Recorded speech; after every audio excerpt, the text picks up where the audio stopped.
আজকে আমাদের 10ই জিলহজ ইনশাল্লাহ সারা বিশ্বব্যাপী এই ঈদুল আজহা আমরা একত্রিতভাবে আদায় করি। তাই ইনশাল্লাহ আমরা এই চাঁদামারি বড় মসজিদ থেকে আমরা ইনশাল্লাহ ঈদুল আজহার নামাজ সকাল 7টায় আমরা উদযাপিত করেছি। ইনশাল্লাহ আমরা সুষ্ঠুভাবে আমরা ঈদটা উদযাপিত করতে পেরেছি সারা গ্রামবাসী মিলে নিয়ে। আমাদের সামনে গ্রামবাসী লোকেরা আছেন, মসজিদের সেক্রেটারি সাহেব আছেন, মেম্বাররা আছেন, আরও অন্য আমার গ্রামবাসী ভাইরা আছেন।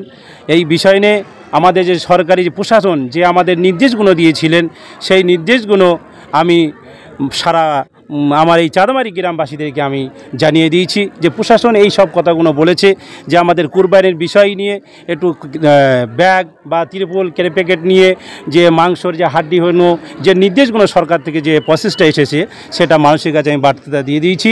আর আমাদের ঈদুল আজহার নামাজটা প্রশাসনেরা খুব সুন্দরভাবে স্টেপ নিয়ে এখনও পর্যন্ত আছেন, তা থাকবেন। আমরাও সেই সরকারেরকে স্যালুট জানাই, সম্মান জানাই, শুভেচ্ছা। এই ঈদুল আজহার আমরা সারা বিশ্বের মানুষ ঈদুল আজহার শুভেচ্ছা জানাচ্ছি। এই বলে আমি ছোট্ট বক্তব্য শেষ করলাম। এটা হয়েছে আমাদের কল্যাণী চাঁদাবাড়ি বড় মসজিদ। আপনার নাম? আমার নাম হচ্ছে হজরত মাওলানা কাউসার আমিনী সাহেব।